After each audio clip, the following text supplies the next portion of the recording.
कृष्ण शास्त्री बागेश्वर धाम सरकार, इस नाम को लेकर, इनके काम को लेकर विवाद छिड़ चुका है। धीरेन्द्र कृष्ण शास्त्री चमत्कार करते हैं, भक्त इनके चमत्कार को नमस्कार करते हैं, लेकिन इनके विरोधी इन पर सवाल खड़े कर रहे हैं। अब हम आपको दिखाते हैं आखिर बागेश्वर धाम सरकार करते क्या है और इनके चमत्कार पर भक्तों को आखिर इतना विश्वास है क्यों, और विरोधी इन पर सवाल क्यों उठा रहे हैं।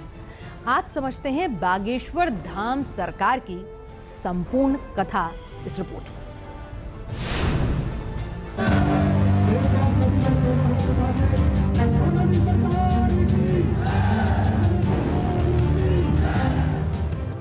किसी का कष्ट हर लेते हैं तो किसी को पीड़ा से मुक्त कर देते हैं।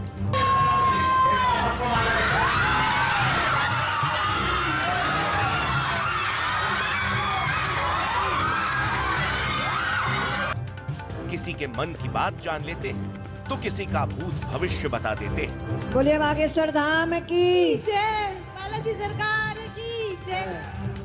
बागेश्वर के पीठाधीश्वर की इन्हीं शक्तियों पर सवाल उठाया जा रहा है।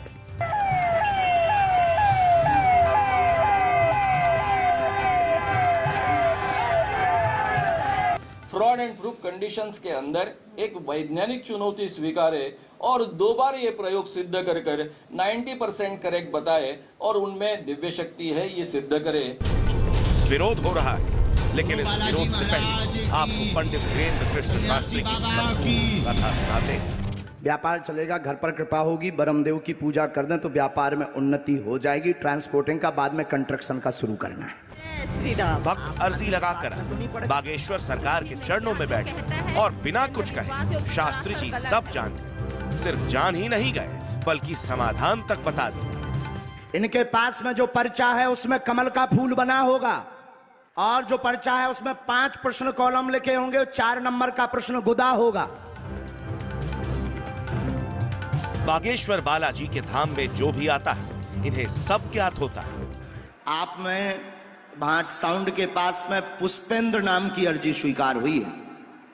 पुष्पेंद्र, आ जाओ। हाथ में थैला लिए हैं, आप बैठ जाएं। आपके पीछे वाली आ रही है, जल्दी आना है बहन।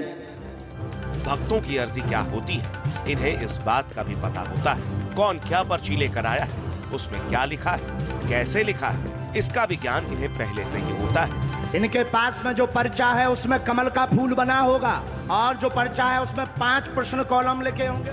लेकिन सवाल ये उठता है कि आखिर ऐसा होता कैसे है? क्या धीरेन्द्र कृष्ण शास्त्री के पास कोई दिव्य शक्ति है? क्या बागेश्वर सरकार कोई जादूगर है या बागेश्वर धाम में कोई चमत्कार होता है? और सुभाष चंद्र बोस जी के जन्मोत्सव पर उनका एक नारा था, तुम मुझे खून दो मैं तुम्हें।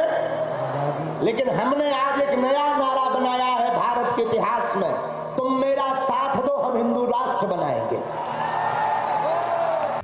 पर्ची में जो लिखा है उसका आभास कैसे होता है ये तो आपने खुद बागेश्वर सरकार की जुबानी सुनी, लेकिन दरबार में नारियल की क्या कहानी है अब ये देखिए। इसके बाद अपना अपना नारियल निकालिए, लाल रंग का कपड़ा खोलिए।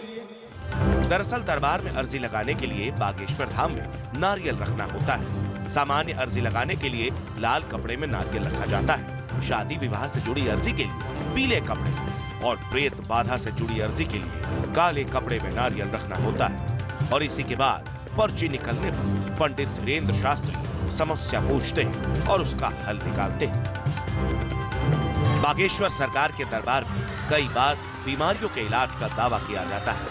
बागेश्वर धाम के ऐसे कई वीडियो हैं जिसमें रोगियों को ठीक होने का आशीर्वाद दिया जाता है। लेकिन सवाल ये भी उठता है कि आखिर ऐसा होता कैसे?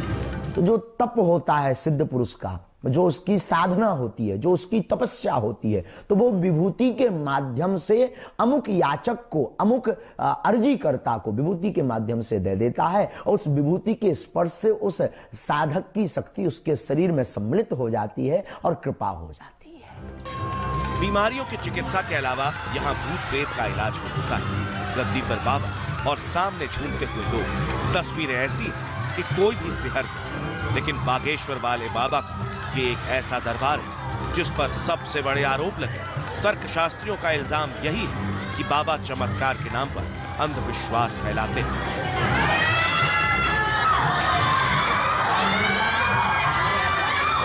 लेकिन बागेश्वर वाले बाबा पर चाहे जितने आरोप लगे, बाबा के भक्तों का अभी भी उन पर अटूट विश्वास बना हुआ है। बोलो बागेश्वर धाम की। सवाल उठाते हैं वो गलत उठाते हैं। आस्था तो पूरी है। सवाल उठाते हैं, ऊट पटांग सवाल उठाए, वो तो दिख ही रहा है, हकीकत तो दिख ही रहा है कि है ना, ऐसा करो तो आपका काम हो जाएगा, वो होता है। मैं जो कमा रहा हूँ, मैं बता रहा हूँ, मैं कमा रहा हूँ, इनके की बात है। ये गुड़ियारी वाले हनुमान मंदिर के से मेरे ऊपर आस्था है। मेरे पास पहले कुछ नहीं था, धीरे धीरे जैसे जैसे बढ़ता गया सब मिलता है। ये तो एक अफवाह है। हाँ, मैं इतना कहूँगा, जहाँ विज्ञान शून्य होता है वहाँ आध्यात्म शुरू होता है। भक्तों का भरोसा अटूट, लेकिन बाबा पर अंधविश्वास फैलाने के आरोप लग रहे हैं। बागेश्वर धाम सरकार पर नेताओं के साथ साथ संत समाज भी सवाल उठा रहा है। और चमीटा फटकारे जाए, उठापटक तेज की जाए। लोग धर्म भीरू है। आप गधे की मजार पे बैठा और वहाँ किसी ने कह दिया कि बाबा, इन बाबा की मजार है, और कोई किसी बाबा की मजार है, तो वही भीड़ लग जाएगी। पंडित धीरेन्द्र कृष्ण शास्त्री सनातन धर्म के झंडाबरदार हैं, लेकिन इन पर सवाल अंधविश्वास को लेकर है। खुद शंकराचार्य अविमुक्तेश्वरानंद सरस्वती ने उन्हें चैलेंज कर दिया है। कुछ संत बागेश्वर धाम सरकार के खिलाफ है, तो कुछ उनके साथ भी खड़े हैं। सनातन धर्म की बात करने वाले धीरेन्द्र शास्त्री को कई संतों का साथ मिल गया है। बागेश्वर बाबा नहीं, हमारे लाखों बाबा हैं और सब एक ही हैं, कोई अलग नहीं है। बागेश्वर तो एक छोटा सा ट्रेलर है। हर बाबा के पास सिद्धियां शक्तियां हैं। कुछ दिखा रहे हैं, कुछ नहीं दिखा रहे। धीरेन्द्र शास्त्री को मिले इस समर्थन के पीछे उनकी एक और छवि है। पंडित धीरेन्द्र कृष्ण शास्त्री ने धर्मांतरण के खिलाफ खुलकर बोला है। इतना ही नहीं, धाम में कई लोगों की घर वापसी भी करवा चुके हैं। आप हिंदू धर्म में क्यों आना चाहती हैं बहन? मेरा मन बोलता है कि हिंदू धर्म से अच्छा कोई धर्म हो ही नहीं सकता कभी। राम।